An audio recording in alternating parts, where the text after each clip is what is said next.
The meeting is live on YouTube. Good evening. Welcome to the meeting of the Northborough Open Space Committee. The meeting is being conducted remotely pursuant to Chapter 20 of the Acts of 2021, an act relative to extending certain COVID-19 measures adopted during the state of emergency, signed into law June 16th, 2021.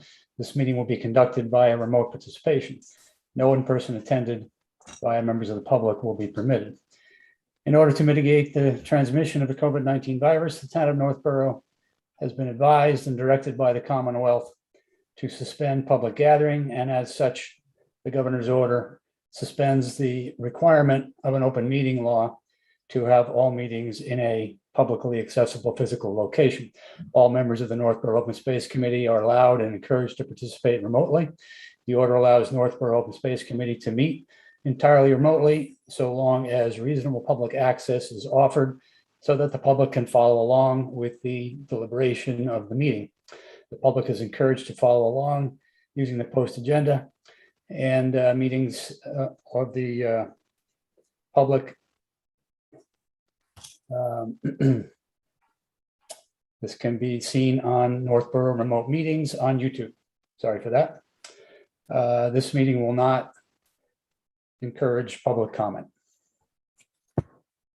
Welcome all. Thank you for making time to come tonight. Can I get a verbal roll call? Start with Bill Pierce. Here. Dan. Here. Michelle. Here. Scott. Here. Brian. Here. Paul. Here. And Ashley. Here. That's great. We have 1, 2, 3, 4, 5, 6, 7, 8, including me. Don't forget Please Leslie. here. Oh, Leslie, I'm sorry. Right there in the middle of my screen. Are you here? I'm thinking about it. Now my feelings are hurt. I might leave. That's all right. I know you'll come back. Okay, glad you all could make it for this postponed date from the 27th due to town network issues. Hopefully those are corrected, Mia. Everything good? Yes, it looks good. I hope so. Me Very too. good. I think we have a pretty brief agenda, so we'll try to keep it moving. The first item on our posted agenda is the update on 615 Howard Street. Conservation restriction was finalized. Is there any information to share, Mia? Nope, I sent out the email the same day, but I just wanted to make the announcement in the meeting and have it recorded in the minutes that it was finalized and recorded at the Registry of Deeds, and the land is protected in perpetuity. That's great. While we're on the subject for Howard Street, is there any movement on the other homeowner next door? About 2 or 3 weeks ago, they did request the name of the surveyor for 615 Howard Street, and I provided them that contact information since they already had, half the property lines. So they know we're willing, the ball's in their court, so to speak. Yes. Great. And a reminder, because I'm lazy to pull it up, what was the, have we done an appraisal and what was it? Not We're on waiting for the- 665. We have to wait Okay. for the A&R, and then you'll look at the A&R and how they parceled it off. And if you would like to move forward, you make the recommendation to the Conservation Commission. And we can seek out proposals like we did last time at that same time. Sounds great. We had minutes to approve last time, right? And why don't we do that and get it out of the way? Is that still true? I think we have July minutes. We have a lot of minutes. And by while I look how many you had given us. We had July, we have August. June and May, Aha, 4 sets. Where would you like to start? And do you want me to pull them up on the screen? that's great. We'll ask if it's necessary. I personally have reviewed them in detail. Is there any comment on the May minutes? And if not, a motion to approve?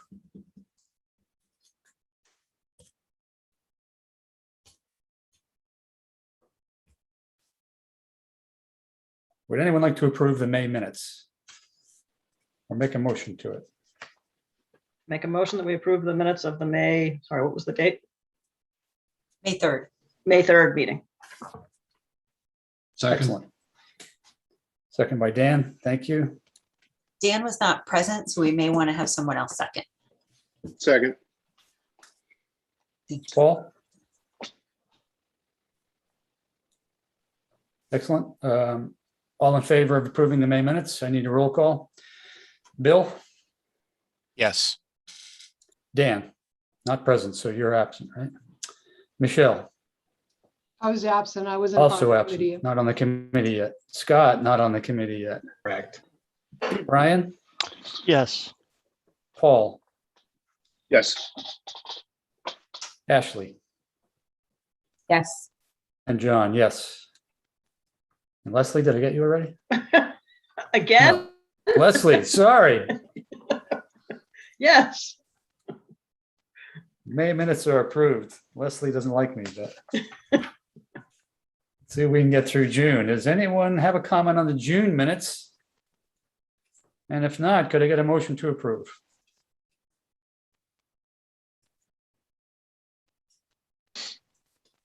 Move to approve the June minutes. Thank you, Ashley. Second. Second. Second. Oh, sorry. Second from Leslie, is that right? I think I was 3rd or 4th. Same as a Space. second. Any comments? Otherwise, we'll take a vote to approve by roll call. Leslie? Here, or I, yes. Bill was not present yet either, so sorry, Bill.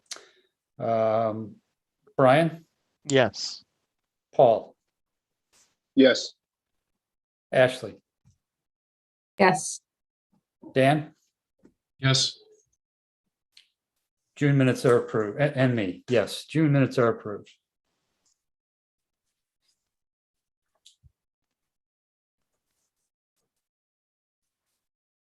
Next is July 14th. July 14 minutes. Any comments on the July 14 minutes? I think those What? were, my name was corrected in those, right, Mia? Yes.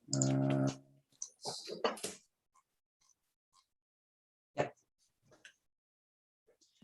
Members in attendance at that one was Scott, Brian, Anthony, no longer with the board, Leslie, John. Yeah, I move we vote to approve the July 14th minutes. Thank you, Scott. Second. Thank you, Leslie. Then we'll vote to approve the minutes. All in favor, Leslie, Aye. Scott? Aye.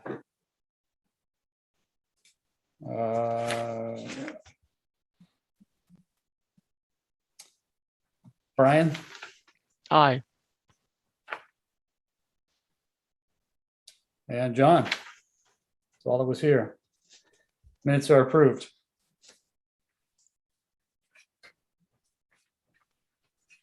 Finally, we have the August 4th minutes. Members of attendance were John, Dan, Leslie, Brian, Scott, Michelle, Ashley. Likewise. Any I think comments on those August? were- Those were corrected as well, Mia, on my name. Yes. Great. Also correct, yes. I move Comments the, on August? oh, sorry. Go ahead. Any comments on August minutes? Otherwise, could I have a motion to approve? Yeah, I move we vote to approve the August minutes. Thanks, Scott. Second. Second by Dan. Thank you. Vote to approve the minutes. Leslie, Aye. Dan, Yes. Brian, Yes. Scott, Yes. Michelle, Yes. Ashley, Yes. And me, approved. Yes. Thank you for getting that out of the way. Thank you. Elaine was able to catch us all up. Thank you to her as well. So this is our next meeting. The next bullet on our agenda was open space and rec plan, conditional approval and required information. Mia, what does that mean? Means the state conditionally approved the plan. It's in place. We can apply for funding with this conditional approval, meaning that we've submitted the plan and it's acceptable. It's just missing a few bits of information. Our large table inventory needs a little more work. They want to know funding sources and protection levels. So Sarah and I are working on researching those into the deeds. They're also looking for scenic and historic inventory a little bit more, maybe some geographical features. We are lucky that the Trails Committee recently did an interpretive trail update on Edmund Hill, providing like a benefit to us of giving us a whole bunch of geographic features we can include. So those will be added. And then the last thing is we have a list of ADA assessments required. I would like to share my screen just to show you the list. Can you see this Excel spreadsheet? Yes. So the requirement from the state is all town-owned conservation land. So this is considered our list of town-owned conservation land. All we submitted was Memorial, Assabet Park, Kearney Park, and the Senior Center. We have Mia, to, I did Ellsworth McAfee. I did submit that one to you. could you resend it? I couldn't find it. I'll try to find it somewhere. Yeah. Okay.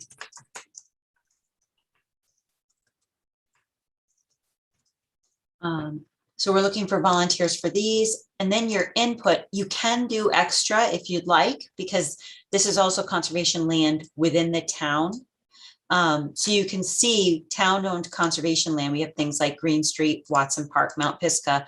Those are more formal conservation areas with a parking lot. But then we have a bunch of trailheads too, but they fit the definition of town-owned conservation land. Then if we follow the trailhead example, then we're looking at all of these trailheads down here. But these are not required under the town-owned list. So I wanted to leave it up to you guys to decide if you wanted to include these in the inventory. And I am looking for volunteers on this. Mia, the note you just typed says Ashley will send. Was that Ashley or Michelle? It was Ashley. Okay, sorry. That's okay. Mistook your voice. Well, I'll leave it up to members if they would like to do extra work, but otherwise looks like we got to catch up. 7, 8, 9. Mia, I thought I had submitted to you a couple of these trailhead ones. Am I mistaken? I could not, I was searching my email because I thought we had more as well. I thought we had like a shared spreadsheet. Anyway, I'll look through my files, but Okay. Let me look.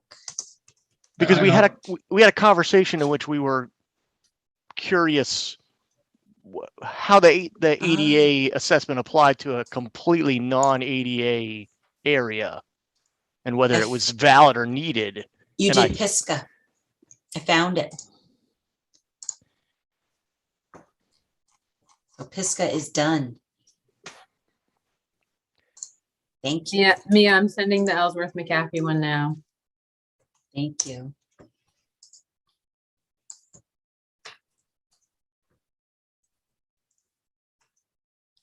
Mia, being new to the committee, what's involved in these assessments? I can share one. Oh, I think Michelle, oh, Leslie got booted. Leslie's rejoining. Or Leslie.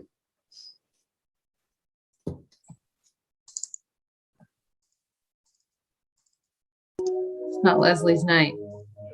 Yeah, sorry. I all of a sudden my window, I could hear everybody, but the window was gone. I finally just had to leave the meeting and come back in. Could not get my window back. Anyway, I'm back. Can you see this blank location facility program? Yes. Yep. There's a lot of things to fill in, but I can show you what a filled in version looks like as well.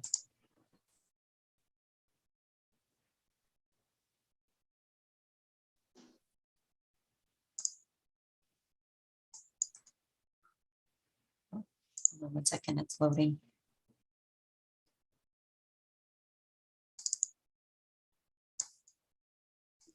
It's a big file.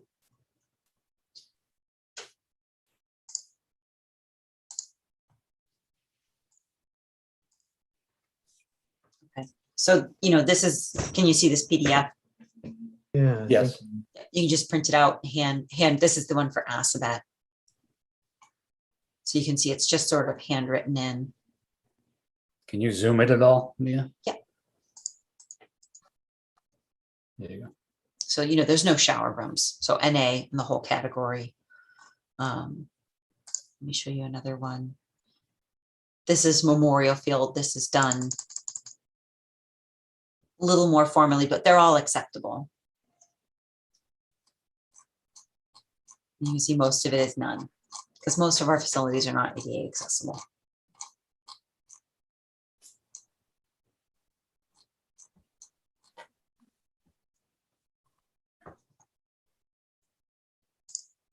Oh, thank you for showing that. Sure. So it's So was pretty there- simple. You just have to go out there. Was there a question about trails, whether they needed to be done? Even, or, I met with Sarah last week or 2 weeks ago to see if these trailheads, and she said if it meets the definition of town-owned conservation land, which these do. So the Stirrup Brook Trail on Route 20 and at Algonquin are on town-owned land, but the Stirrup Brook Trail over on Bartlett Street, is that still, it should be down here. On Bartlett Street is, I thought I put that already, is owned by the state and private property.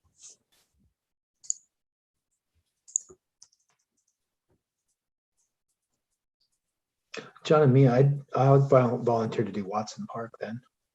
Okay. I mean, I Thank can you. do Green Street. Thank you. I can do all the Stirrup Brook ones.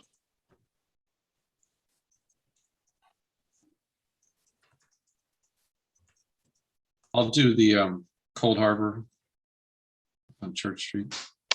There's nothing there. The trail comes out onto the road. There isn't Right. even a parking lot on Church Street. I know, Be I quick. know. Well, I mean, it's not a thing. I mean, there's no parking area. There's nothing Don't you there. realize that's why Dan volunteered to do that one? right, took the easy one. You're too slow, man. Too slow. It's on our maps though, and people do enter. They actually park at the abandoned house. I'm not suggesting this, it is trespassing, but people have told me they park at the abandoned house and then run across Church Street, which is also dangerous. So people are using it.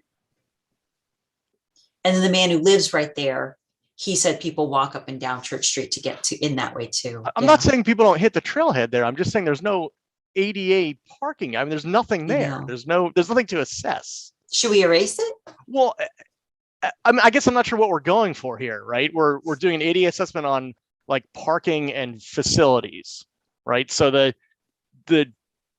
that trailhead on Church Street is not holds nothing. There's nothing Yeah. there. It's literally a trail to the street. It's zeros everywhere. Should we take it I don't. off? It shouldn't even be on the list. I think maybe the trailheads that actually have a parking lot, if we're looking to assess those, seem like more of a valid target. So we but take, well, Meadowbrook Road doesn't have a trailhead, but you can park there on that dead end. I don't even know where that is. It's a dead end off Rice Ave. And people do park there and dump there. I would say eliminate Cold Harbor. I mean, Okay. don't you really access that from Kearney Park many times? Or? That's the only place where there's anything that would be considered a legitimate parking area is at Kearney Park off West Main. That's kind of my feeling, so. Me, I can help you with Edmund Hill if you're looking for another volunteer. Thank you. Is there a blank that you've already sent out, or? I'll send Mhm. another. Thank you. I also logged all these onto a Google spreadsheet with a shared, I can share that too, if that's easier. Oh, that's great. Thank you. I think me actually, because I found my old spreadsheet where I had filled out Pisgah. So I'll reshare it in a minute.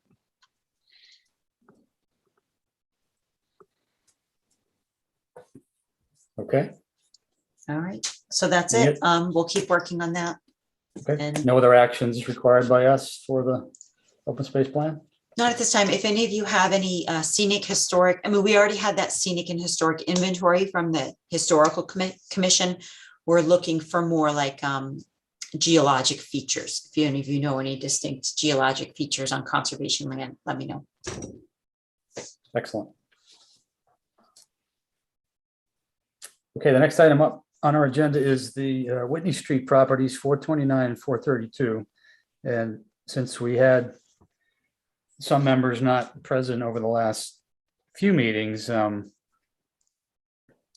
guess if you don't mind me, bring us up to speed. Apparently, these properties are still for sale, and there is still a willing buyer, isn't that right?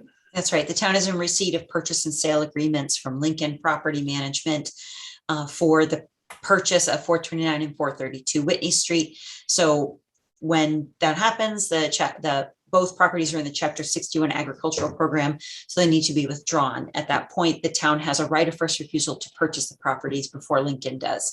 So the opportunity or the consideration to purchase was sent to a list of boards and committees, including the Open Space Committee. We wrote a memo to the Conservation Commission. They included your comments and forwarded their own memo. Both memos were provided. Conservation's and Open Spaces were both provided to the Board of Selectmen. Board of Selectmen were going to consider it at the September 27th meeting, but they didn't meet. So I was hoping we might have had an update tonight, but we don't. And it's going to be on their October 18th agenda. We did have a staff meeting with Lincoln Property because we received a phone call from a broker who was representing someone in the purchase saying that Lincoln had backed out, but we recently just met with representatives from Lincoln.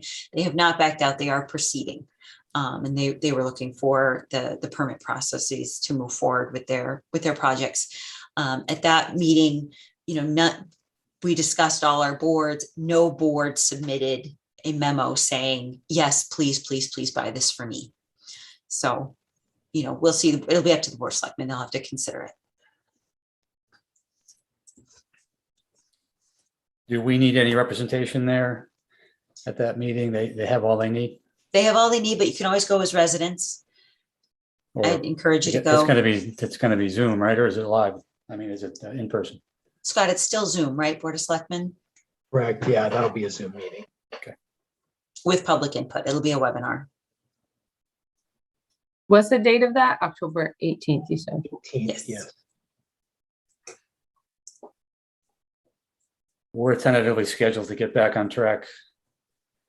Another meeting at the end of October. I don't know that we'll elect to do that, but I guess that'll be our next update. Yeah, I've got a meeting that night. Historic is meeting that night. You do? Okay. Well, we'll get into that at the end of this meeting. Okay. Good to go there with the update section. I think the big discussion item tonight was the Boston Worcester Airline Trail, better known as BWALT. And Ashley, you were going to bring some information. Is that something you want to take the lead on? Yeah, so I sent out a 2-page document kind of summarizing the information that we've gotten from Don Byrne thus far, and kind of the process, laying out next steps. So I can You go sent through that it. previously or today? I'm sorry. Previously, it went out, Mia had sent it. I know there were a lot of emails with minutes and things, so it might have gotten lost in the mix, but I can share my screen if that makes sense. Sure. All right. Okay. So let me just zoom out a little bit. Is that too small? Or Too is small for that? me. I'm grabbing the glasses, doing my best. All right, I'll try to. Maybe just, could you go one page at a time? Yes. Let's see. I'm not sure how to do that. I guess I just zoom in. There we go. So,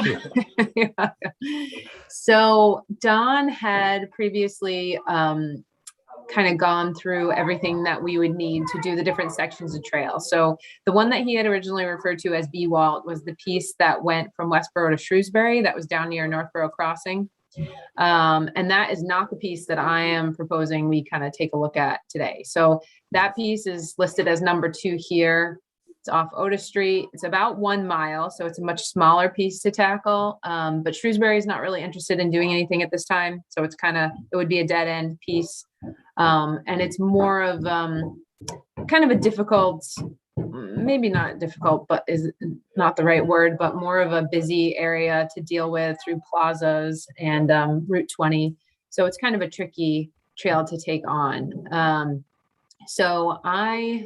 He also took a look at a trail connection from Westboro to Berlin, which is about 6 miles. It takes advantage of some trails that we have and a lot on the aqueduct. This is kind of the piece that seems the most logical right now. My next step is to reach out to the Berlin Conservation Commission and just talk to them about their piece. There's a very small piece in Berlin that would be required to make this meet up with the Mass Central Rail Trail, which would be a really cool benefit. Westboro is currently in process. They've completed their feasibility study and are, I think, working on finding funding and negotiating easements to try to get going on this. So this piece seemed like a more realistic piece to actually look at this time. And what Don listed out is that it would provide a connection to Lake Chauncey Beach in Westboro, Algonquin Regional High School, commercial property in Northborough, Casey Field, Memorial Field, Edmund Hill Woods, Northborough Senior Center. Again, it's on the aqueduct, so it would be more linear, a little bit easier to create into a multi-use trail. And when I say multi-use, this is more like a paved bike trail sort of trail that would be good for commuters and others to kind of make work. So sorry. Good night. I love you. Somebody was waiting to say good night. Sorry about that. So I just kind of summarized that due to the benefits that I think that piece would bring us, I thought that might be something to focus on now. And the reason that this is sort of coming up again now is that there's a lot of funding that's supposed to be available in the next year or so for trails. So what Don had kind of laid out for us when we talked to him is that we could apply to the Mass Trails grant, which is due in February, which I know is very soon. But the Mass Trails grant would be to cover a feasibility study. And he estimated that a cost of a study like that would be around $75,000. I estimated up to $100,000 just to be more realistic or conservative. So that covers, the town has to allocate the full cost of the study up front, but then the grant covers all but 20%. And so the 20% would be the town's match of that $75,000 to $100,000 feasibility study. So we wouldn't have to have quotes to do this, just an estimate, but probably would make sense to try to get quotes. So I know February 1st is soon and a quick turnaround, and I'm not sure what funds we have available to do that or if we'd need to go to CPC, but CPC is accepting applications until November. So there's a possibility. I don't know. That might be borderline. I don't know if CPC could cover a feasibility study for a trail. So that's a question there. But so that grant's coming up.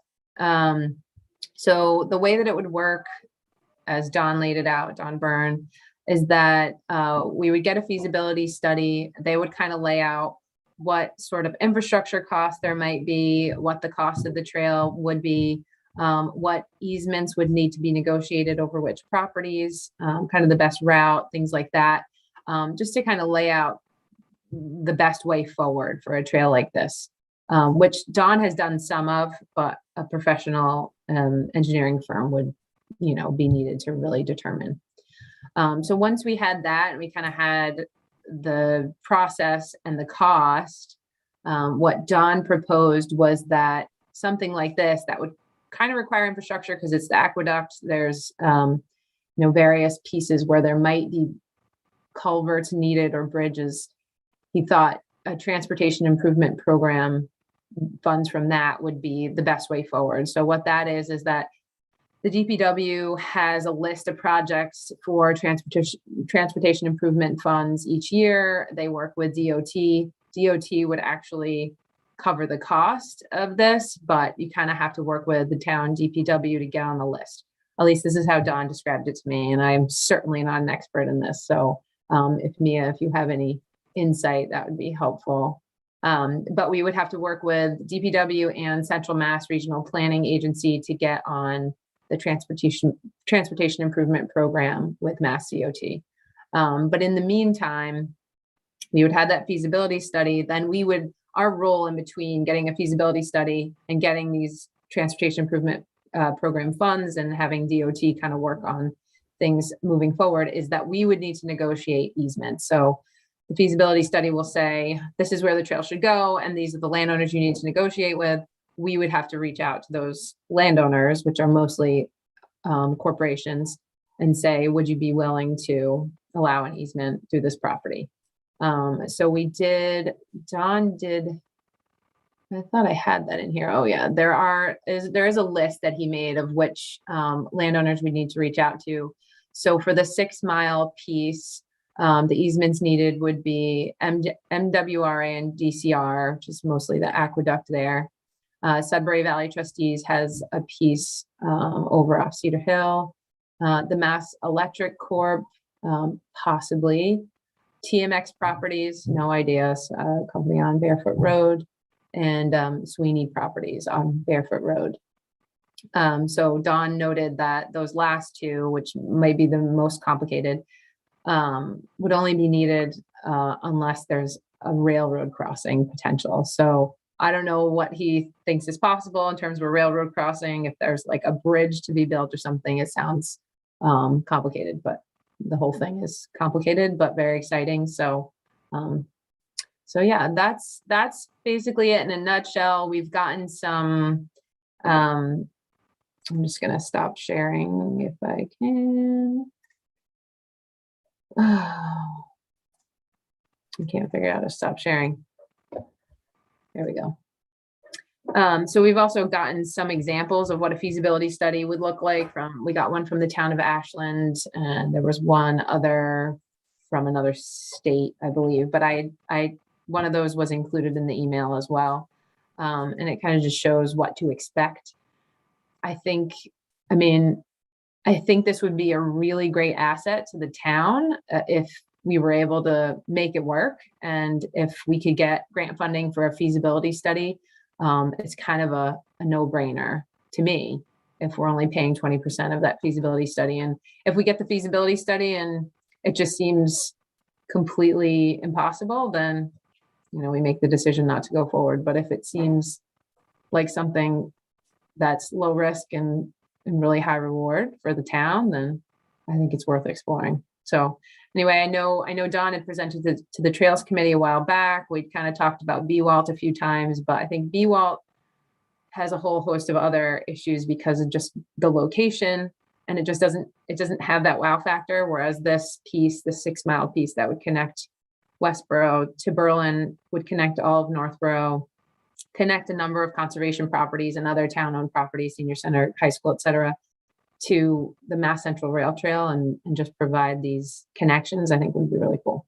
So that's it. That's my soapbox. So I wanted to ask, I know there's some overlap that I'm aware. Obviously, we've talked about the aqueduct project at many previous open space meetings many years back. And I'm aware there's traction being made, and it's a priority project that Trails Committee wants to present. Brian, maybe could you update on that? Am I accurate? I think that's a fairly accurate statement. It's been on the radar for a long time. And yeah, just like you were saying, Mia's made some headway with the utility companies to try to inch it, a couple steps closer to at least reality, or seeing if it can become reality. Could you describe that, by the way, one of you for the committee? I'm sorry, the process overall, or? Well, you mentioned the utility company, so, why are they involved? I know that I got a briefing myself, but I don't know if the committee at large is aware. Gotcha. Mia, do you want to talk about the utilities? Sure. So just take just one step back is that the Trails Committee in 2013 worked with the Board of Selectmen to get an 8M permit to open the aqueduct trails. And that was a multi-year process to get, it was actually a big deal to get just pedestrian access on the aqueduct, just people to walk on it.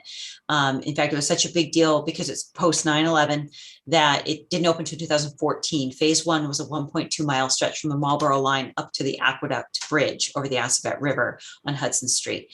And then after a few years, MWRA wanted to wait and see if people would behave themselves, and they did. And then it wasn't until 2018 that the Trails Committee petitioned for phase 2, which is from the aqueduct bridge up to the Berlin line. That's another 4-mile stretch. Phase 3 of this 8M permit, which is approved, is to open the Assabet River Aqueduct Bridge to pedestrian access. And obviously that's the most intensive phase because we have to get ownership of the bridge. And so the phases of the bridge project that we've broken down are to even determine if we can, was it structurally sound? Yes, MWRA did a structural analysis in anticipation of the town doing this project. So they paid an engineer in 2018, and we have a copy of that, and it's more than capable of taking pedestrian access, just needs new decking.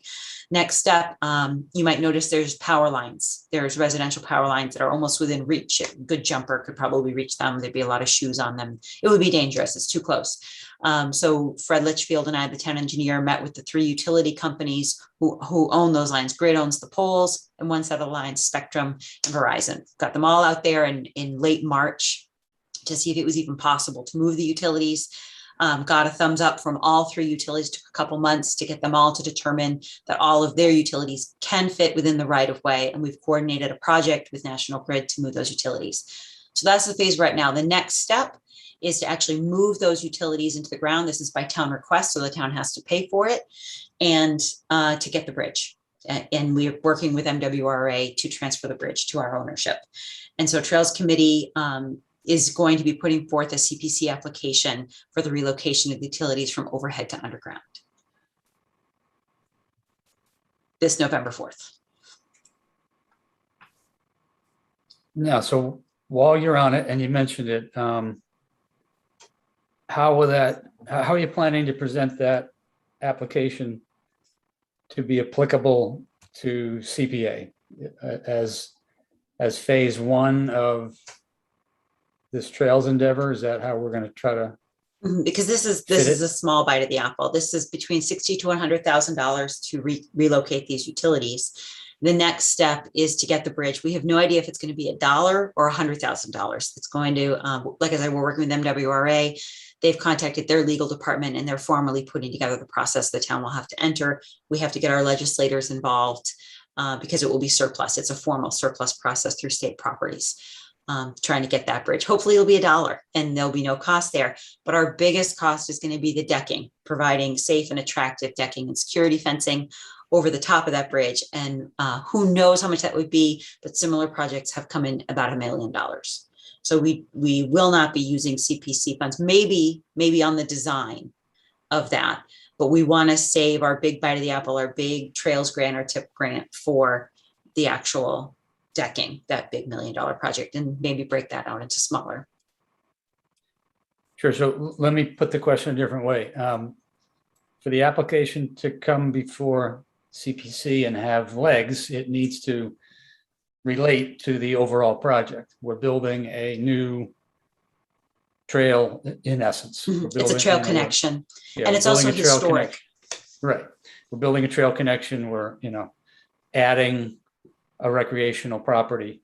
Yes. If we went through with the whole project. So it seems like that would have to be part of the application, and this would be presented as, let's say, a phase 1. Like we've broken up projects before with CPA funding, so that shouldn't be hard to justify. Is that the plan of the application? Yes, this is currently, we call it phase 2. And phase 2 runs concurrently with phase 3, which is to try to get ownership of the bridge. Phase 4 is the decking and security fencing. Okay. And why would you rule out CPA funding for any of it that you can't get? state Oh, funding for? definitely. We definitely can. You mean rule out state funding for this utility? You said something like we wouldn't go for CPA funding for that. You're talking about the construction, I think. Yeah, the $1 million, just because we don't have that much CPA funds. I mean, it's possible we could start, maybe, I have no idea. We have to first figure out how much it is when we get there, but Well, yeah, but keep in mind, the aqueduct is a very visible part of town. So, this should have community support. And sure, we don't have $1 million saved up or in any reserve account, but we borrow against CPA for other projects. So it's not out of the question. Mhm. That's what I meant. oh, definitely. This has the potential to be an attraction also, an attraction to town. If you think of like the Bridge of Flowers and, Shelburne Falls, I can see this, not quite the same, but similar kind of opportunity. And with parking Right. right across the street, there's the Edmund Hill parking right there. And Memorial Field, you can get to it too. There's a little path. Yeah. So seems kind of ready-made for something like that as well. Yeah, it's phase 3, So Right. So I brought this up because it overlaps with Ashley's Mhm. presentation on, whether we'd go for the trail connection as well. And it seems like you need the aqueduct to complete the rail trail connection, right? Yeah, so I don't know. I mean, obviously a feasibility study is the first step, and this is the idea of this big trail is many, many years project. This is the first step. It takes several years, probably take a few years to get all the easements negotiated, take a few years to get on the tip grant, and then another several years to build it. So many, many years, but it's no time like the present to begin and see if it's something we'd like to start. I don't think that having phase 3 of the aqueduct project happening right now is a deterrent. I think it's helpful that it's happening and would be worked into the feasibility study to say this piece is necessary. It's at this stage in the game. I don't know. That's just my thought. Well, the possibility of that trail and the connection is certainly consistent with the open space plan, not to mention the master plan, as is the aqueduct restoration and project. Obviously, now that the two are connected in this conversation, so it's a topical subject matter. But how to pay for it? If you were going to CPA for funding in the feasibility study, I think it'd be the same question I brought up before. It would have to be tied as a phase of a bigger project that, right, CPC decides to put forth, and then because you have to pay for it up front, as you mentioned. I don't know any other. Well, yeah, the other possible source maybe is the conservation fund. yeah, and I don't know what's in it at the moment. That's another question that we'll cover in a minute. There won't be much in it if we pursued the other Howard Street property, for instance, because I think that 615 used a good majority of the balance, and then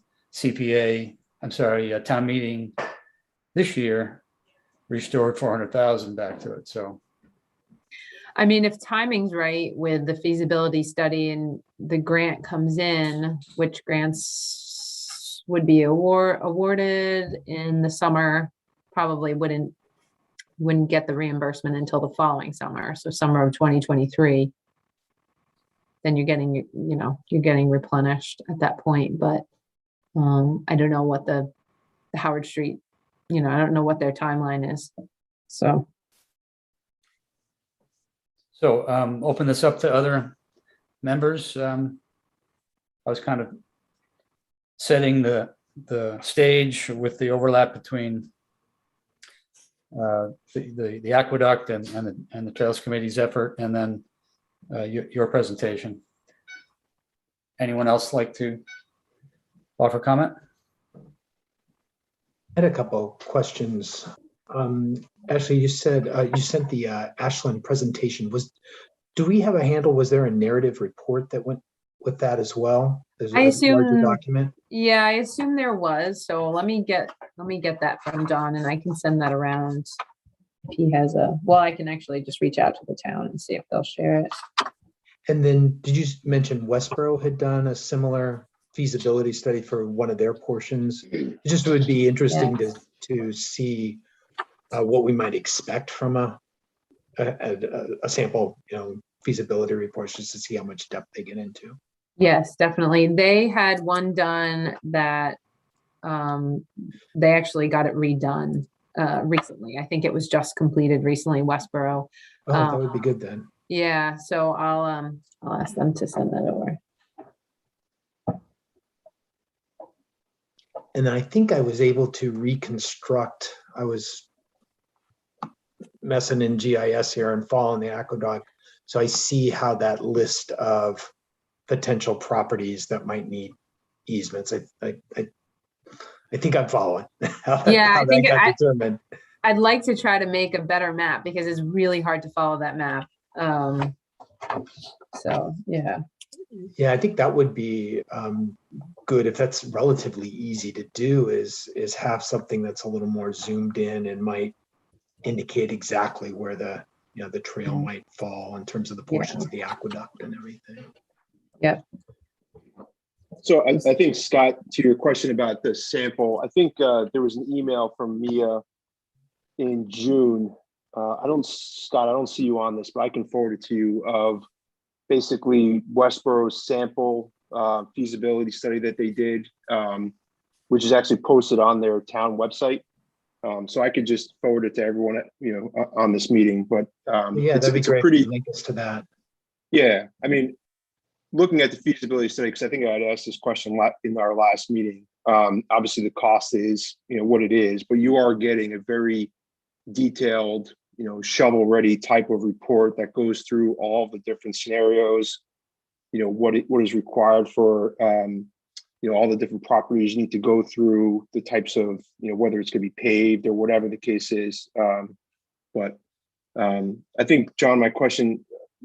So, is all we're looking for tonight is basically just, comments on Ashley's proposal to try to get the feasibility study pushed forward for town meeting, or what's like the actual process that we're looking for tonight? Yes, I think that's the goal of the discussion. And also, I'm bringing up the overlap with the effort of the aqueduct and what Trails was planning to propose, so that it kind of dovetails with the next item on the agenda, which is CPA application. So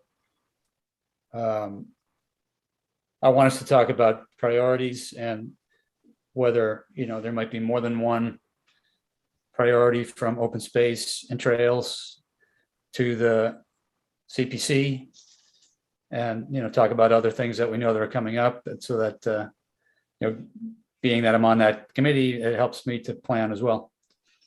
The question. Go ahead, Michelle. Thank you.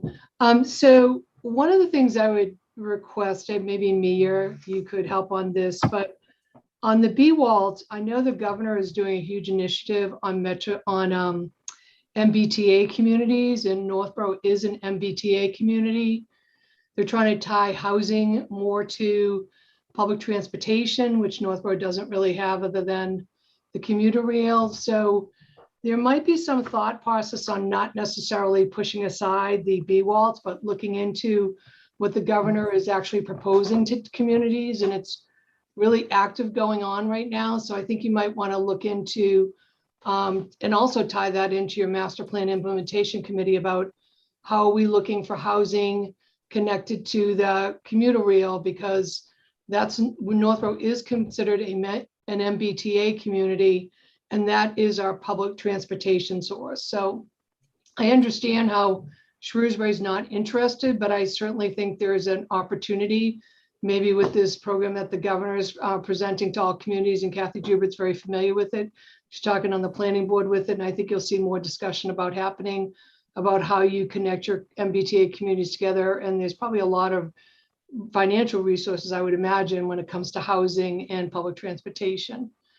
My only concern with the Westboro to Berlin initiative is, and I would want to see if this is on the feasibility study, is the impact on the easements to whether it's an industrial or commercial. If there's, I don't want to devalue any properties, in other words. You know, I think it's a great program, but I would be very concerned about easements and what it would do to certain properties. So I would want to just make sure that the way the easements are done, or that there's no devaluing to potential tax income properties for the town. So, I mean, these would all be voluntary. It's not, there's no takings. No, I understand not- that. Yeah, I understand. So, I mean, that's a personal choice Yeah, of the landowner. yeah. I just want to make sure that it didn't impact any tax revenue. In the sense that I get its revenue, I guess I understand it's voluntary, but I just want to make sure that. Yeah, and I mean, I think if you look at all of the data and reports that have been put out about trails, they only increase the value of property in the communities in which they are placed. So I don't see that being an issue, but obviously even every landowner would have to consider that and whether it impacts or limits their ability to make money with their property.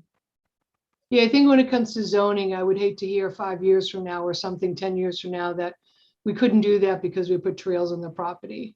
You know. I would kind of love to hear that, actually, to be honest.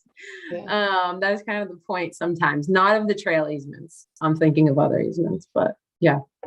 I do like that idea of making sure to include B-wall in a feasibility study, because I would assume that they would be able to lay out all of the possibilities with that and what funding is available. And then we can consider both and make a decision on that with all of the information at hand. So that makes sense. I don't want to rule it out just because. I just thought biting off this one piece would be easier, but yeah, with the feasibility study, I think it makes sense to include it all and then make the decision when we have all of the information. I mean, I'd love to get, I mean, I know we were planning to meet at the end of October again, but it'd be great to kind of get a vote, or I don't know if we can get a vote if it wasn't officially a vote item on the agenda, but about whether or not we'd like to consider moving this forward for a CPC application. I do think, well, a question for you, John, is if both trail projects are put forward in front of the CPC, is that a benefit or is that a hindrance to each project? I feel like they complement each other really well, and to show that both of them are kind of moving forward is good. But if it's too much of the same, is that going to be a problem, do you think? I don't know that it doesn't need to be a hindrance. Okay. It just seems, I guess I'm generalizing because again, I haven't talked about any details of what the potential application sponsored by Trails would be, but it seems like it's teed up better as a phase of a project that, it's been on the radar for a long time. And I assume that that's the way the application might be presented. And then I don't know how to, other than the administration fund of CPC, which doesn't have that much money in it, because that's where we usually fund studies and appraisals and so on. I'm not sure how to present it unless it's pegged as part of this, if we make this one big project. And I don't know that is the right approach, because I think we want to make sure that we keep the momentum of the aqueduct going. If that's fair to say, because as Mia described, we are, 8 years of effort just to get it to this point. Yeah, I definitely wouldn't want to combine the two. Could I share some more information that might be helpful? The first is that we we've already, our office, I'm in the planning office, we've already received a CPC application for a feasibility study for a dog park. The Rec Commission is coming from the Rec Commission. They're working with Northborough Unleashed. So there is going to be a feasibility study under CPC. Next is Brian. I haven't been able to go to the past 3 Trails Committee meetings because they've been happening on the same night as the Conservation Commission. So Brian, please correct me. The last time I met with the Trails Committee, which was, back in July, I think, I asked them to discuss their priorities, and their top 3 priorities right now are the Aqueduct Bridge, the accessible trail, and the B-Wall. So the B-Wall is one of their priorities, but it's just not their top priority right now. So they will be, is this still accurate, Brian? Has anything changed in the past few meetings? No, that's still accurate. We didn't specifically discuss any of those things at the last meeting. And just as a sort of side commentary, whether or not the B-Walt is, considered a top 3 priority, we did mention this. Collectively, everyone on Trails loves the concept of it, but it was basically beyond our skill set. Like, we didn't have the know-how or the manpower of how we would even move such a project like that forward. So if it's not, anyway, that's just more of like commentary. So it's up there on the priority list, but we didn't know how to move such a thing forward. So yeah, and they are currently moving forward the Aswet Bridge. That's like their top. And I said, could you pick one? Because they had designed, if you're not familiar with the accessible trail, and the reason I'm bringing up the accessible trail is they're also going forward. I had said, and I'm trying to get back to you, Trails Committee, I missed you guys, because our plan A is for CPC applications, and they had given me permission to do this, is to move forward with the Aqueduct Bridge application. So I've already drafted it, and they'll be voting on it out of their October 18th meeting. If I can't get those numbers out of National Grid's fists, plan B is to go for the accessible trail.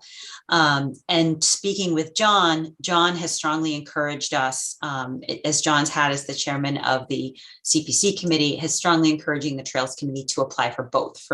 And that would be the design. It's a $28,000 design for the accessible trail. The accessible trail is located behind the senior center.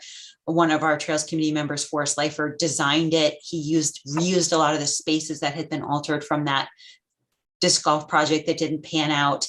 And it's just I'm sorry about my opinion, but it's a beautiful project with 3 or 4 outlets, and it's already there. Trails Committee, and we've been enlisting volunteers, have already put it in. You can already walk it, and it's accessible, but this design will bring it up to ADA standards.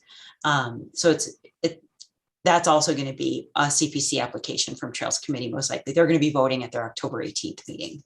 What are the 2 dollar figures for those 2, Mia? Just curious. So the aqueduct, for the dog park, it's $35,500.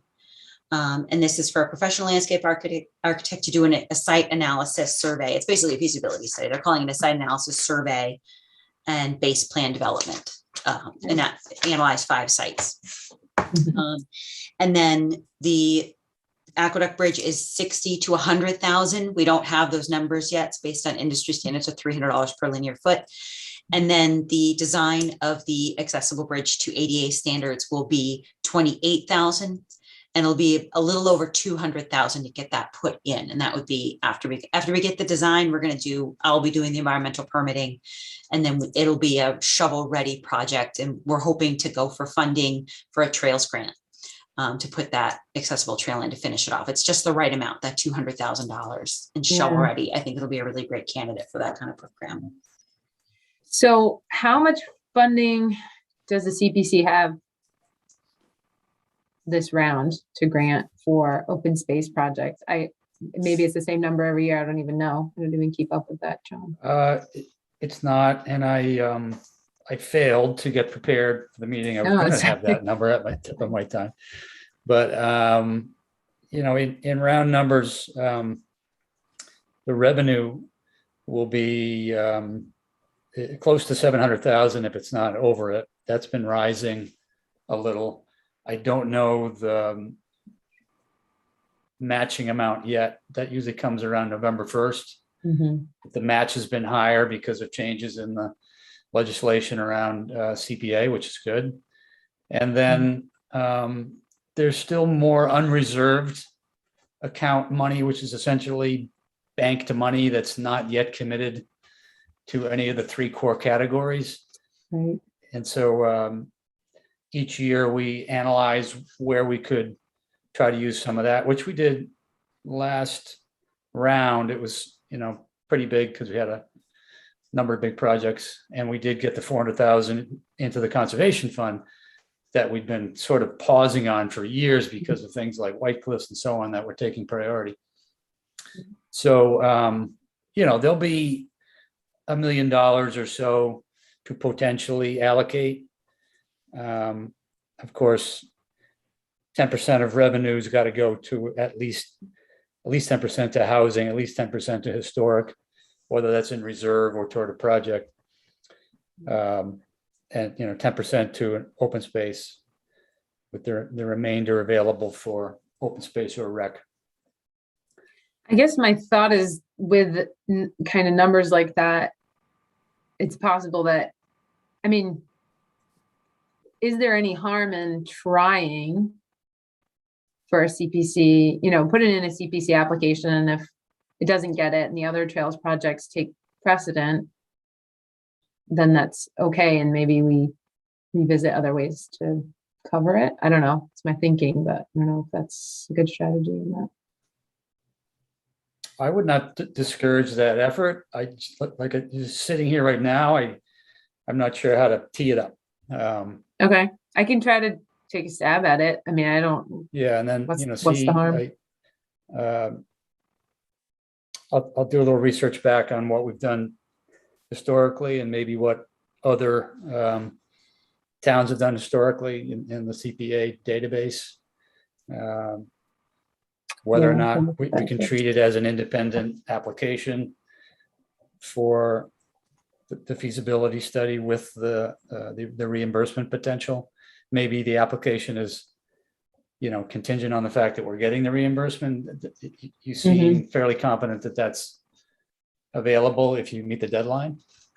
Well, it has to be competitive. It has to be a good application. So I can't say for certain, but I think that would be a good, I would welcome that contingency. I think that's smart. Yeah. I'm concerned about the state programs and the DOT programs, in that if we, they generally, I was speaking with other department, I'm not a department head, I was speaking with some department heads about how we often, we didn't get our DOT shared streets program for the accessible trail. And it's not that it wasn't a great project, it's that Northborough doesn't check enough boxes. We're competing against everyone in the Commonwealth. We have no environmental justice. We have a high median household income. So I worry about using up the chips on the state programs on a feasibility study when we have these two other projects that are the Trails Committee priorities right now. So it's not that the B-Wall isn't an awesome project. It's just that it's not the priority of the I'm also staff of the Trails Committee. And Brian, you can feel free to speak. Brian's on the Trails Committee and very active there. I wouldn't want us to use up this opportunity and then not be able to fund those projects a year or two down the road because we spent the money here. And then one more piece of information is I was speaking with MWRA, trying to go through that legal process for how to surplus the bridge. And I said, on a side note, has anybody else paved an aqueduct for a multi-use trail? We were thinking about it, and it would be a great project in Northborough. And they said, no one has ever paved an aqueduct, and they don't think it would be possible. So, I will definitely look into that more. I asked him, because he's already contacting the legal department to see about surplusing the bridge. And I said, could you also ask about the likelihood of us being able to pave the aqueduct? Because if that comes back as a hard no, then, we don't want to spend $100,000 on a feasibility study for it. Right. Okay. So hopefully we'll get that information too. Yeah. Do you know when you might hear back from him? He said this week, but that's for the bridge. So I'm hoping to hear back on both. Okay. All right. So Mia, are you saying they're only considering paving the aqueduct bridge, not like a wooden deck, or you were talking about decking before? So you're talking about just paving as the only option? No, this would be paving the trail, for the B-Wall. Oh, Yeah. I'm sorry. You know, Sorry. yeah. Sorry. The Small decking on things. the bridge is a whole other conversation. Google sorry. Bogastow Brook. That's what they're thinking. That's a So similar just so we're clear, project. you're talking about the aqueduct crossing in and of itself could be decking, but not paved, whereas the rail trail connection is what I'm going to call it. If that, looking forward, if that were to occur, we need pavement all the way on the aqueduct, essentially. I'm sorry, all the way, yeah, on the other sections of it up to Berlin. That's the vision, right? Because that's a multi-use trail, correct, Ashley?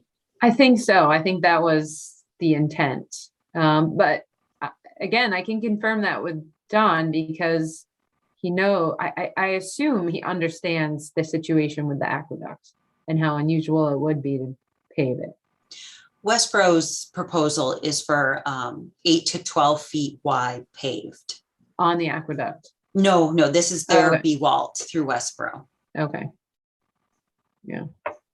Try me, and where were you saying that no one has ever paved The an aqueduct. aqueduct? There's because there are driveway crossings. There's places where perpendicular crossings across the aqueduct with driveways, and you can just provide engineered specifications that you can balance the load and cross. But I asked about actually paving the aqueduct, and MWRA said they don't because that tunnel is active.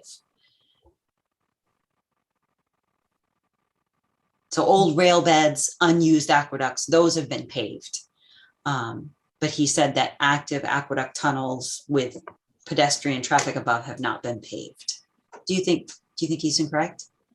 No, I'm slightly lost in trying to figure out how much a feasibility study would reveal versus what we theoretically already know, right? Yeah. I mean, if the nature of these rail trails is typically that they're paved, and if you're saying that there's the MWRA just simply won't allow that, I mean, that kind of halts the whole thing right there. But that Yeah. seems like I'd be angry if that's the simplest answer without there being some sort of someone adds- with more knowledge to take a Yeah. look at it. And I'm It not adds sure. a pre-phase where we'd have to work with MWRA to get them to consider, just like the ownership of the bridge. We don't want to pay to move the utilities till we know we're going to own it.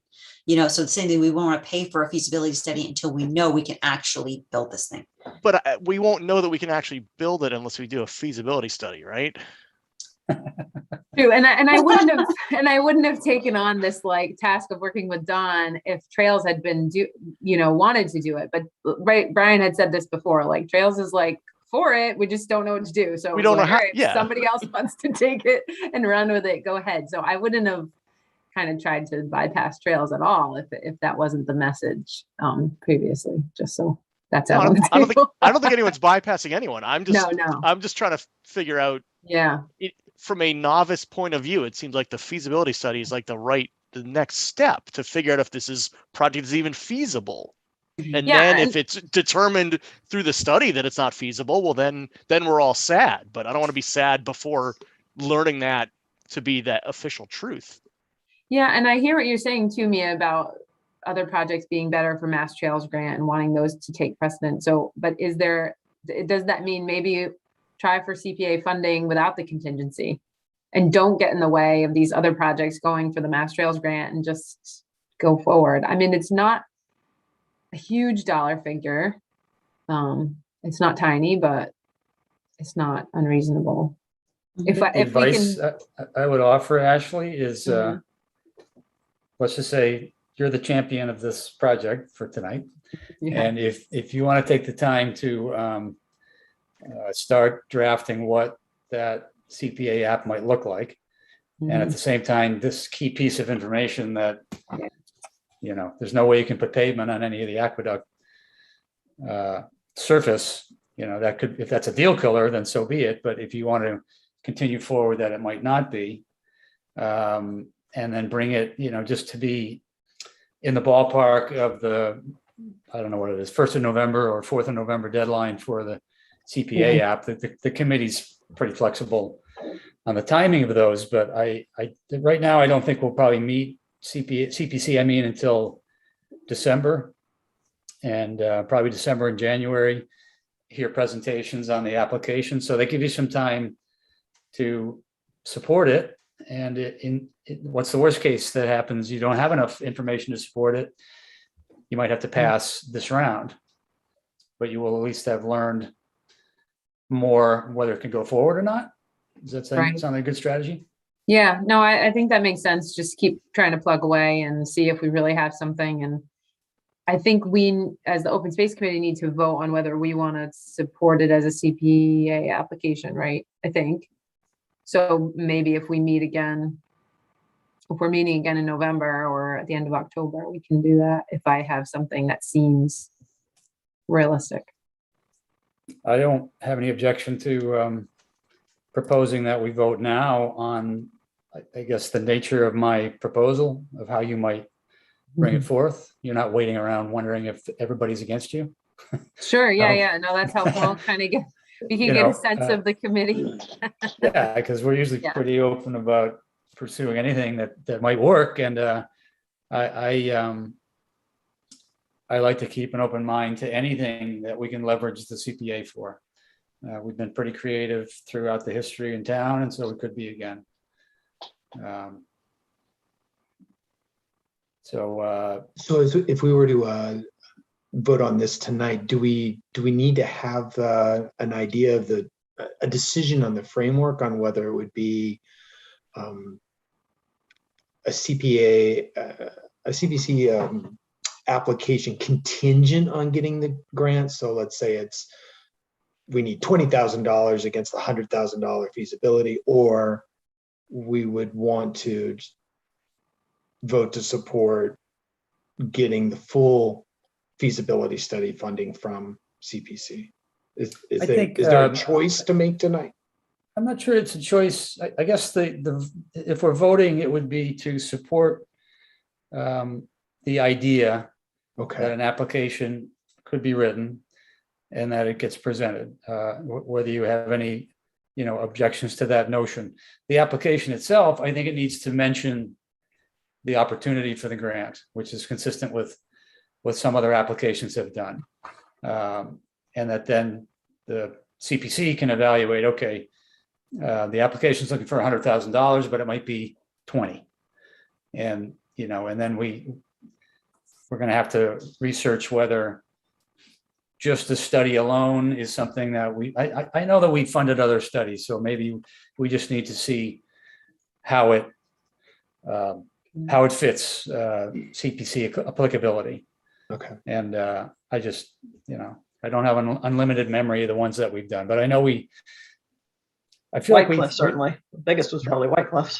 Was Town Common CPC, because that was a reimbursement grant. We had to spend the money and get reimbursed. Yes, The it CPC definitely paid was. the whole thing. Correct. And the reimbursement went back into, when you get a reimbursement after that case, the funds go into the CPA unreserved account. So it's not. As long as you word the town meeting vote correctly. I may have stated that wrong. I think it goes. No, I think it was unreserved money. In other words, it kind of went back into the savings. And the fact that it was accepted on Town Common, I guess it's the best example we have. That was a good deal. That's right, John. You're right about that. That's what we did. So really tonight, it's looking if we support moving forward on this concept. A lot of details to be figured out on whether paving is allowed, whether easements could be negotiated, all sorts of things like that. Right. But really, just is there general support of this concept to link to Central Mass Rail Trail, given some of the work that's already planned for the aqueduct and the bridge. Sure. And I guess more specifically, I think Ashley's looking for a vote to support an application to CPA this year. Does the committee stand behind that? Isn't that right, Ashley? Yeah. There you go. You want to throw a motion together on that then? Me? Sure. Move. It's your idea. Yeah, you're right. Maybe does the Open Space Committee support drafting an application for CPC funding for a feasibility study for the B-Wall Trail as described north-south? Yeah. Could what I, me- could what could Mia I said. clarify the term? We keep calling it B-Wall, but I thought Yeah, what it multi-use Multi-use was trail. was the Multi-use airline trail? trail to Shrewsbury. Okay. So this is not, is that right? Right, So we'll right. call That's one north-south portion. multi-use. Yeah. Can we just say so moved on what Mia said? Okay. And it's just drafting an application. We're just trying to get a consensus so that Yeah. we don't waste Ashley's time. Right. Do people want me to do this? Fair enough. I'll second that. Motion, is there a second? Second. That was from who? The second? Me, Paul. Okay, any more discussion before voting? Then I'll take a roll call vote, beginning with Bill, Yes. Dan, Yes. Michelle, Yes, Scott, Yes. Brian, Yes. Paul, Yes. Ashley, Yes. Leslie, Yes. and John, yes. All right. So we have a 9-0 vote to pursue the application. And I'll put in the request to MWRE in writing. Okay. I'll ask them if they would allow paving of the aqueduct. See what they respond with. Yeah. I'm just thinking, are there ways to put a trail parallel to within their easement that is less impactful? There isn't, Uh, it's already going to it's- be really tight. And I Yeah. mean, Brian, you know the trail. Some of the other members here know the trails really well. There's some environmentally sensitive areas. There's habitat. There's private property. Those railroad. Yeah. Railroad is really a no touch. They don't even reply. Yeah. Yeah. Okay. Okay. But I just want to make sure that we don't just ask them if we can pave it, right? Because the answer to any complicated question will always just be no, right? Okay. It's Yeah. more like, what are our options for a Yeah. usable surface? Sure, good idea. Right. Right? Yeah. Not, give us some, because anything that's hard, everyone we work with just says no, right? Right. Everybody says no. Mass Basically, Wildlife we're says asking, no. can we make this connection to the rail Yeah. trail? Can we make Is this there a connection feasible the surface that Central can be Mass laid Trail? down that would meet the requirements without hurting mean, the aqueduct? Yeah. As- And in the meantime, I'll research if there's other ways around, although I know that the aqueduct chunk is what makes this 6-mile piece really doable. Yeah, no, I mean, it's totally essential. Yeah. That's the path to make all this stuff work right. So Right. And as somebody, I mean, I walk this aqueduct path actually almost every day. It's right down the street from my house, and it's pretty wide. I see people walking, and biking down the aqueduct, and being able to get by on both sides. So it's very well used already. Yeah. yeah, there's segments where they send the trucks down to service the power lines and keep clearance. So Right. It's not like there isn't physical structural support for some kind of a surface there. They're already driving huge vehicles on great stretches of the thing. So Then as far as, we do need a number for if we were to meet in October and take a vote on the application that the Open Space Committee was putting forward, there does have to be a dollar amount that you have to vote on. And does it have to be, do I have to get official quotes? Do we have to put out a request for proposals, or can we So kind of get a we ha- sense? Yeah, we have to get estimates. Okay. And then you had listed 3 firms. Do you Mhm. have relationships with those firms? No, they were groups that Don had proposed that because other towns had used them for feasibility studies for similar trails. So they had good experience with this type of work. So the 2 firms I can think of is, we use Weston and Sampson. The DPW does all the time. They're contracted engineers, so we could probably get an estimate from them. And we could probably get an estimate from WDA Design, because they're the authors of the feasibility study. Right. And then just looking at those 2 numbers, come up with a number you'd like to move forward. Because it has to be something that you base your number on. The CPC Yeah. committee will ask, where'd you get this number? Right. And then I know for the feasibility study for the dog park, it was under a certain amount. There's a certain amount where the town doesn't have to go out and doesn't have to go out to bid. I think it used to be 30,000, maybe it's 40,000 now, because this is 35.5. Or maybe they did get 3 estimates and they selected this one. So if you got estimates, we wouldn't have to go out to bid unless we got the CPC approval and then we knew it was going forward. But then we'd have to go get bids probably. You have to go get bids, yeah. Okay, but at this stage, we just can get estimates from the two. Yes, Okay. that's right, John. You take estimates, right, for CPC estimations. Yes, and I envision that wouldn't be, if you're in a certain ballpark, let's just say it's $100,000. If that's the number, then that's what's on the table as the potential high end. That's kind of what we want to hear. And then I feel like we've just voted unanimously to allow the application to go forward. So I didn't think that I was indicating another vote needed for the amount necessarily. Oh, definitely. You do need another vote. The committee has to review the application. I mean, Ashley could be in there and be like, and a pool house from my backyard. Like you as a committee has to read the application, look at the numbers and approve that final document. To be honest with you, that's the procedure we ask the applicants Yes. to do before it comes to the CPC. And it happens about, 30% of the time. Oh, really? I always hold my boards to it. My boards always get to see the final application. For instance, I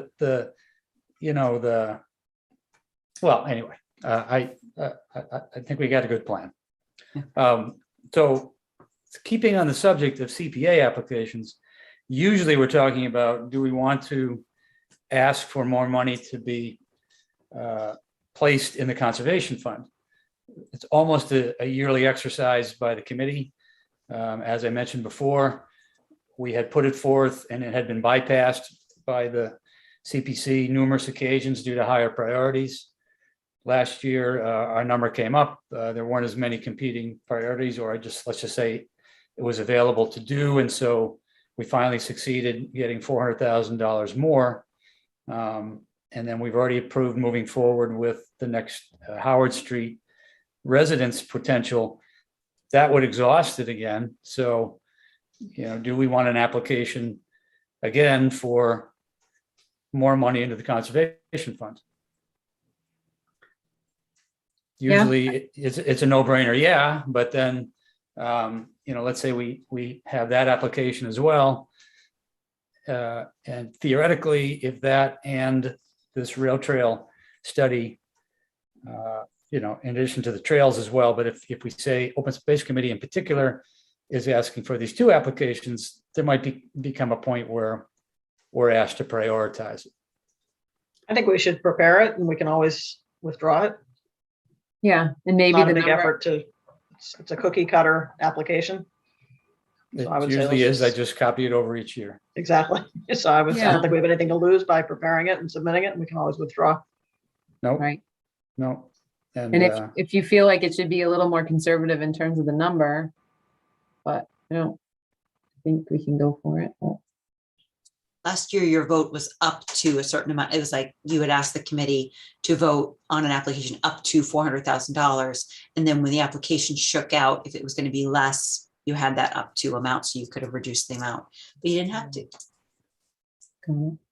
No, usually, there's a discussion of priorities and some trading of the available resources. And that's how it's gone down. And then, as I say, we finally had enough support and enough availability without competing more urgent priorities, so to speak. That's usually a major criteria. Do we need field lights at Milliken because they came crashing down, or do we need more money in open space savings? So those are the kinds of things that knocked it out in past years. So I will, well, at this point then, I would say that I would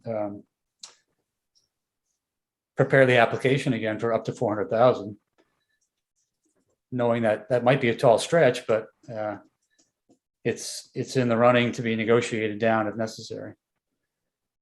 we have to spend something on open space initiative. So it's going to be one or more of all these projects we're talking about. And looking back over time, has there been a consistent amount that has been initially asked for year on year? Is that 400 grand a pretty common number? No, I think it varied. It varied over the years. I think, and in several earlier years of CPA, when there weren't as many large projects competing, there's always support for open space since it's a major tenet of the CPA. And so there's always good support for, this mechanism. I'm putting it into the conservation fund has been very successful. So, everyone on the CPC is supportive of it, but when other things got in the way, that was the issue. I think we were pushing this larger number on our goal of trying to get a working amount close to $1 million for open space preservation, so that when a large property came about, we had it in the bank, or at least we had a good amount in the bank toward a bigger property. And we've been active using it for, a number of parcels that fit the criteria really well. And, that's been successful. So we'll make the same case again. In my opinion, that's what I would do. And let's see what else shakes out of major initiatives.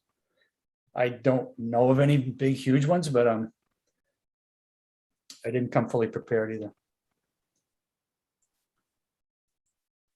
Oh, thanks for explaining that. Sure. That makes sense to me. Yeah. I guess in the spirit of making it official, I would entertain a motion that we prepare a CPA application for conservation funds. So moved. Second. Very good. We'll take a roll call vote on that, beginning with Bill, Yes. Dan, Yes. Michelle, Yes. Scott, Yes. Brian, Yes. Paul, Yes. Ashley, Yes. Leslie. Yes, but it just occurs to me that the motion didn't have the up to 400,000 in it. Is that okay? Yeah, I think you said so moved on everything that I said before that. So Okay. All the Okay. we'll things. go with that. So moved. All those Entire things. meeting. I'm voting on that. Yes. All right. So we have 9-0 again on that initiative. And I think it's a good thing to be prepared with both types of applications. All right, I'm going to keep things moving. I threw out in an email that we're basically down to other business and our next meeting time. And I threw out in an email that we had a meeting of the Master Plan Implementation Committee. Ashley is our representative and now the chairman of it as well. And I was given a seat as an at-large member. And I did that because I thought I could help where CPA is concerned. But one of the action items that we came away with, and correct me, Ashley, if I don't say it right, but was that representatives of certain committees could go back and look at where there are activities already in progress that are moving toward some of the goals in the implementation phase of the master plan, so that the implementation committee would know that, okay, we're already working on this goal. So, activities going on, we don't need to spend energy on that. It's already running, that kind of thing, right? Mm-hmm. Mm-hmm. So I wanted to just briefly go through, I think we've already touched on a bunch of them, but I wanted to get updates from anyone on a few other items that I did not know for sure if there was activity. And I'll just start reading them off. You guys may or may not have read this thing, but it's a pretty large chapter in the master plan.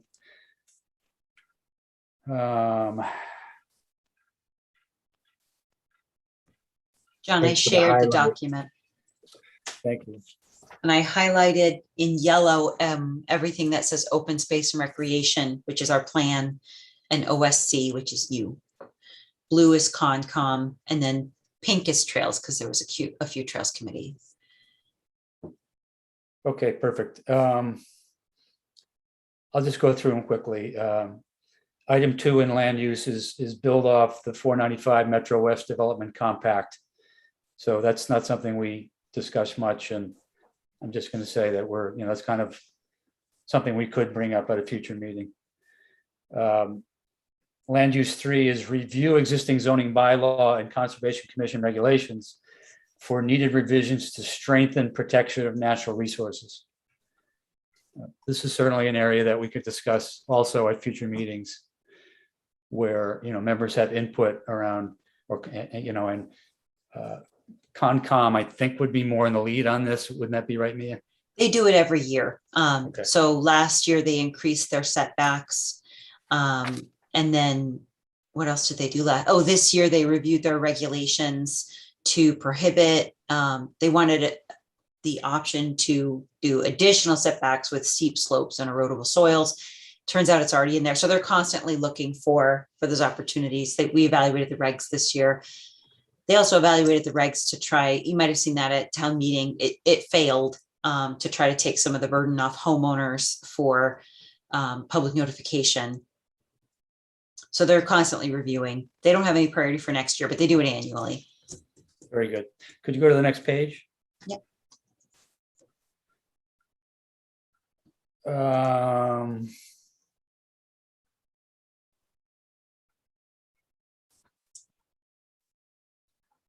You have us on item 5. I don't see that. Just the open space and rec plan. I think OSR was open space and recreation. Oh, okay. Well, this is planting of street trees. I don't really think that's under the Open Space Committee's purview. There's no one's against trees, and we wouldn't be necessarily sponsoring projects specific to that. Yep, Yeah, I would see DPW was that. leadership. Yeah. Okay. I think, John, what that might come into is they also talk about if there's an opportunity around downtown to bring in some green. I sat on the master planning committee. So I think what they're talking also about is there green infrastructure in downtown that'll come along the way that you as an open space might have an opportunity for. To add to the infrastructure? Exactly. speak? Yeah. Okay. Yeah. Something like what was happened with the town common committee. Very well. Yeah. Land use 2-6 is explore opportunities to create walking paths, routes along brooks, rivers, and connecting historic properties. So we always talk about trails a lot, and Trails Committee is our arm to do that. And we've just been talking about, obviously, a major trail to link a historic property in the aqueduct. So, I think we're ongoing with this, and we're obviously, that's the biggest one that I would say. And, I think we would bring that up to the implementation committee, that this idea of making the aqueduct passable and possibly connecting it further is a priority for the Open Space Committee. Is that fair to say, everybody? Yes. I also let you know that the Trails Committee, they have a big historic component, and a lot of their trails. I talked about the Edmonds Hill Interpretive Trail that's connecting to a lot of historic and geologic features on the hill. That's going to be in place. The posts are already in, and you're going to see QR codes going up soon. And another one is the Chapin Canal feature at the Yellick property on Hudson Street. They had a Boy Scout put it in last year. A little bit of a butter issues, but the committee's working to maintain the area and keep it open. And that connects to the Chapin Canal and also to the Assabet River. And then the Trails Committee, another one of their lower priorities is the replacement of the Assabet River Bridge. They have like a backwater bridge over the river. So Trails is driving this every They year in their own way. That's great. Mm-hmm. Could you go to the next page?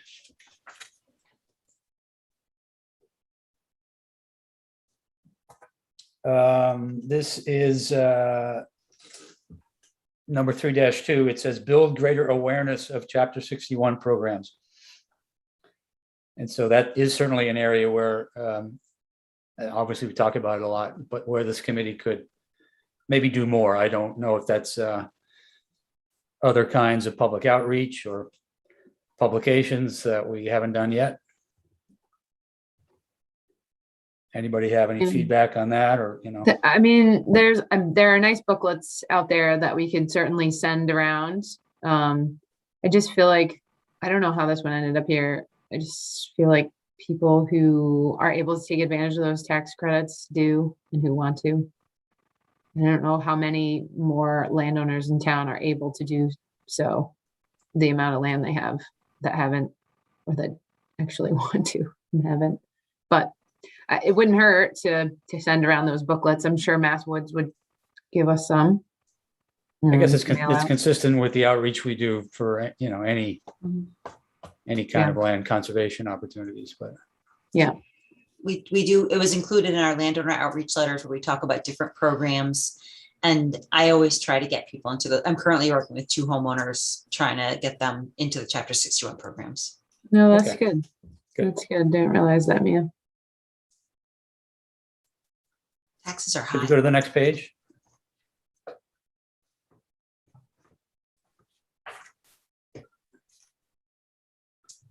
This is in the natural, cultural, historic section. The first item is continue to explore adding permanent protections to all town-owned open spaces. And so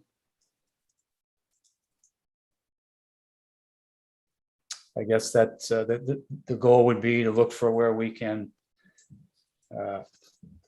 add conservation restrictions where we haven't already. It would be interesting to know which ones aren't, because all of the ones under the care and control of the Conservation Commission are protected by Article 97, right? Mhm.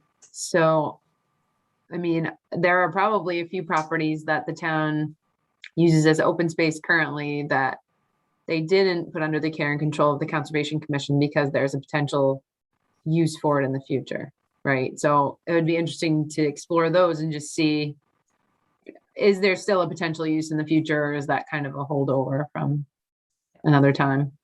That's what I'm working on right now with that chart Okay. that the state asked us to embellish, like Oh. really look at the deeds, you know, which ones. And then recently, I think probably 2017, when, I don't know what triggered it, but all of those properties on Edmund Hill, they were town owned, but not under the care and the control of the Conservation Commission. They were transferred to the care and control of the Conservation Commission at Right. town meeting 2017, just for that. So that could be Yeah. permanently protected. So I think this inventory will help us identify any similar situations. So that one's being taken care of there. Yep, That's through good. you. I'm, Yeah. your open space and rec plan. We're doing that right now. Great. And I would say the second one there, John, I mean, we're continuing, there's only a couple of remaining agricultural properties that aren't protected. And we're continuing to reach out to those folks. Agreed. Item 3 relates to the removal of obsolete dams. This really is more a Concom item, isn't it, Mia? And DPW, that's happening right now. The reservoir, Gotcha. Northborough Reservoir Dam is being removed as part of the MVP process. Very cool. Item 4, improve accessibility to information regarding resource protection efforts. It's a little bit redundant with what we talked about in our outreach letters, but just kind of the same effort, right? Mhm. Yeah. Item 5, evaluate potential to increase protection of local floodplains, wetlands, water resources in order to preserve natural resources. And I guess this is a component of every open space parcel that we look at, right? So I think it's an ongoing part of what Open Space Committee does. Yeah, it's interesting because I'm looking at that, like, the Wetlands Protection Act does that, right? And we assume usually that these wetland areas aren't going to be developed, but is that a naive assumption? Should we care more about the wet pieces? Maybe, I don't know. Would be something to think about to a little bit more. Okay, good. Could you go to the next page, Mia? I didn't really have any on that page. Me neither.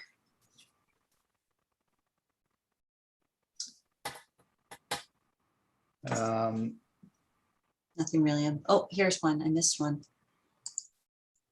Yeah, for the first one on this page, the goal is coordinate efforts among cultural, historical, and environmental organizations. And the specific goal is continue cooperating with local organizations and committees for the education and presentation of our historical heritage. And it just lists Historic Society, Library, Trails Committee, Open Space Committee, Housing Partnership. So I don't know. I don't feel like that we're the lead on that, No. and we're not. I mean, obviously, is that the Housing Development Corporation? Is that HDC? Right. Yeah, I mean, yeah, I don't think you Or really. Historical District Commission. Oh, historical district. Yeah, that makes more sense. Okay, we're going to pass over discussing that one.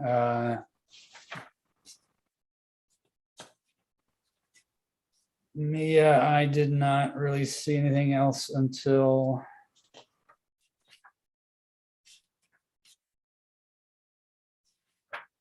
this section, obviously open space recreation.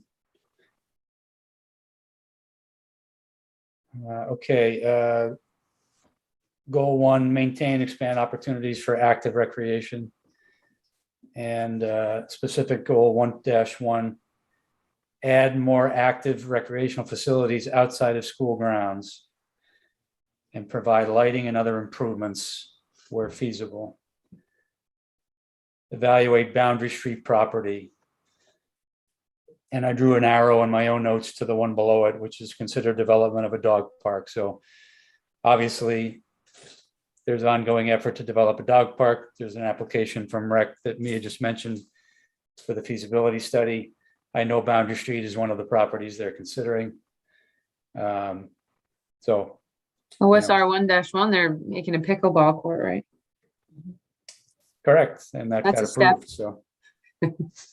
Yeah, we need to get it built. I don't know what the status is. But a lot of anxious pickleballers out there.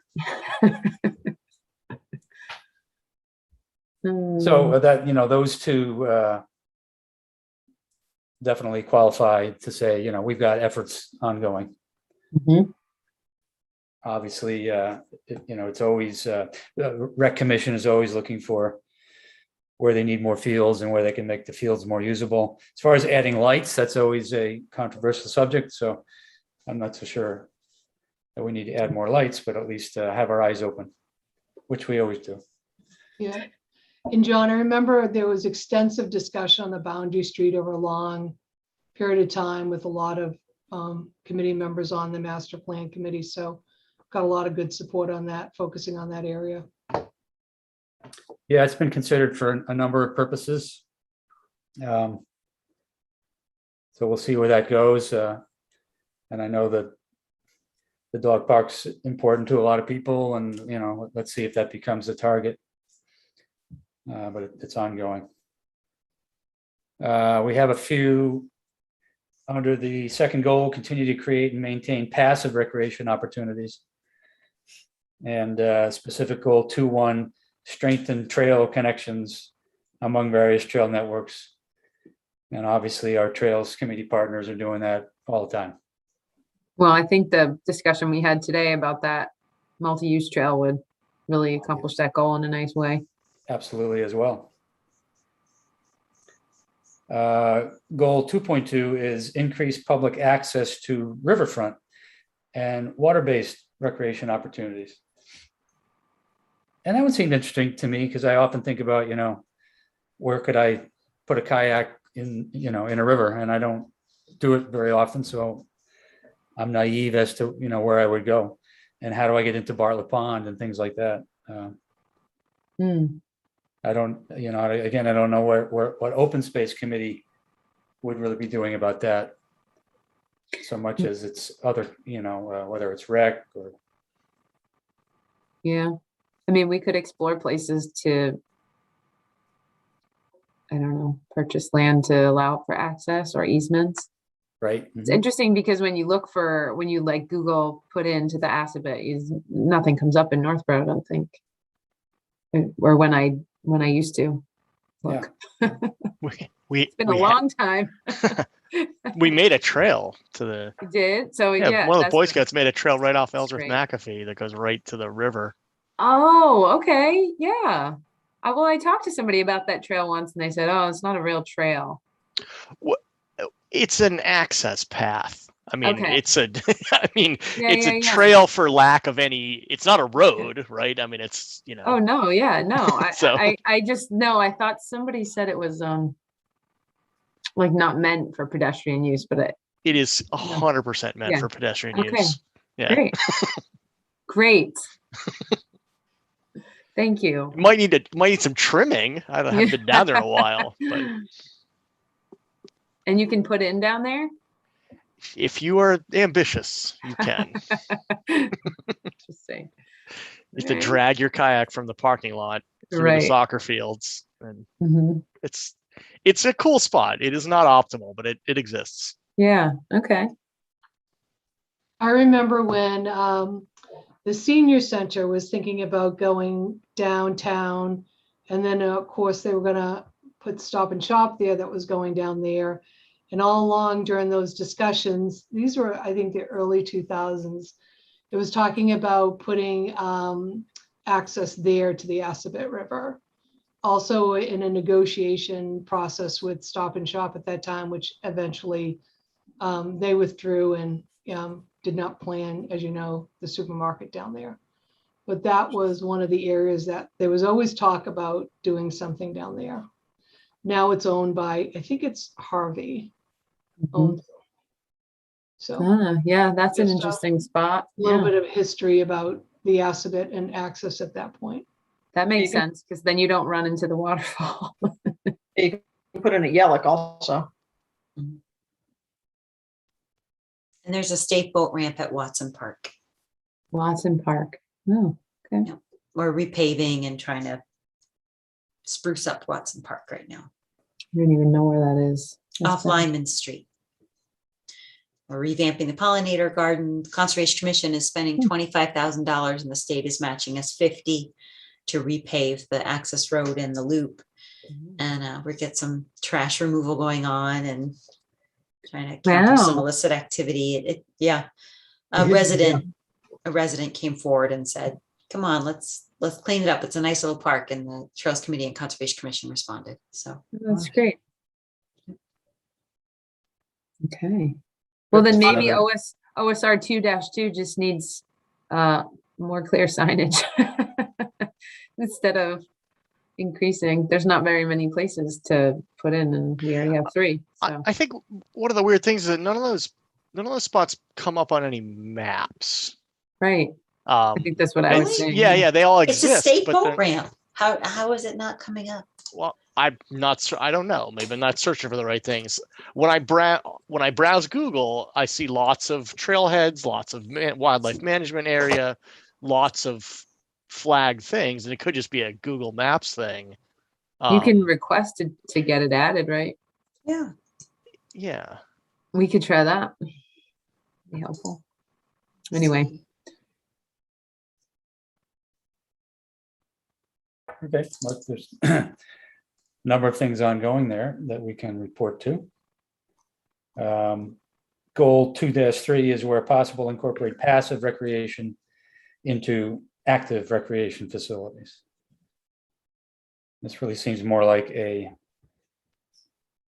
lead is the recreation department, it says. So it's, we're gonna, it's, kind of a little bit outside what we would normally be pushing for. We're going to try to get the land for the recreation in the first place. Could you go to the next page? Sure. Mia, thank you. Goal 4 says better link existing open spaces and use these linkages to connect community assets, create a more walkable community. Obviously, an important subject in overall master plan and downtown.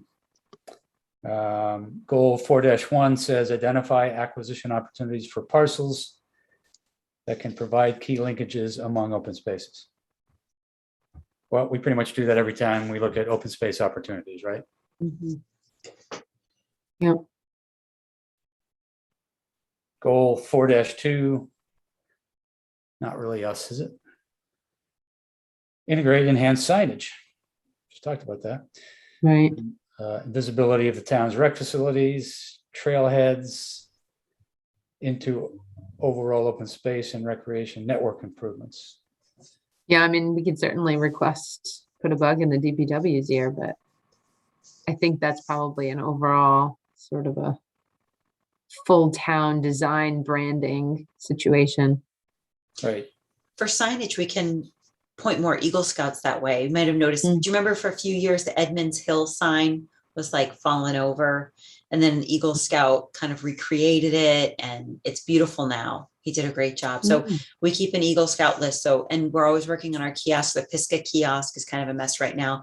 That's on. Trails Committee is really busy with maintenance. They do a lot of maintenance this time of year. So a kiosk is more of a winter project. So, but that's definitely on their radar. And mapping too. We're trying to improve the mapping. Perfect. Goal 4.3 is identify opportunities to repurpose old infrastructure and trails developments, such as old trolley line and Northborough Aqueduct Bridge. This sounds really familiar. There you go. I didn't even remember this I guess we covered that one pretty well. recommendation. Okay, then. So no more discussion needs to happen there. Mhm. Goal 4.4 says ensure adequate preservation funding is available for open space acquisition. We covered that one too. Yeah. So both those things are covered by our desire to put in CPA applications. I did not have any others, Mia, I don't think. MVP is for Concom, and I think that's it. That's trails. That's it. Okay, I appreciate you spending the time with me to go over those. What did the MVP one say? I can't remember. MVP Was it up one more or two? Yeah. Participate in the state's MVP program. And Concom, we definitely participated. Yes. Yeah. I was just wondering on the exact wording. Yep. And then the last one was about roadways and passages. And then there's finally one more about culverts somewhere. And I want to let you know that we always do that. Every culvert, we look to try to improve it and bring it up to stream. It's really limited because it's an old town with old infrastructure. So we're limited by water lines and gas mains, things like that. Great.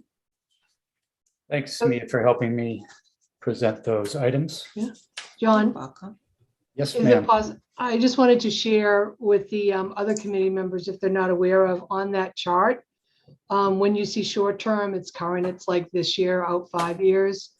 Midterm is more 6 to 10 years, and then long term was 10 to 15. So if you're actually looking at the aqueduct, which people said could take as much as 6 to 7 years, it really falls within that time frame that we had anticipated. Thank you. Yeah. Okay. Yep, thanks. With $3 signs, because There should be more dollar signs. 5, 10.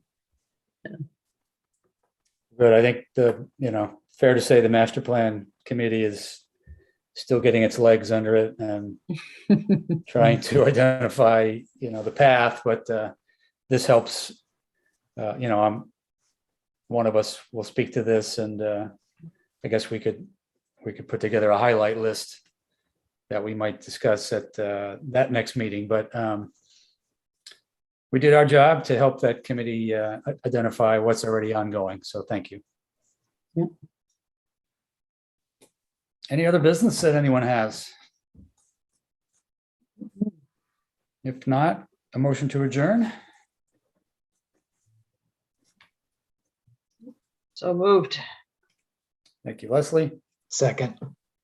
Thank you, Scott. Vote to adjourn. Bill, Yes. Dan, Yes. Michelle, Yes.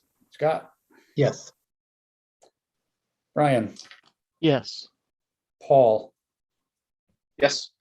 Ashley, Yes. Leslie, Yes. and me. Yes. Thanks, everyone. Thank Thank you. you. Good night.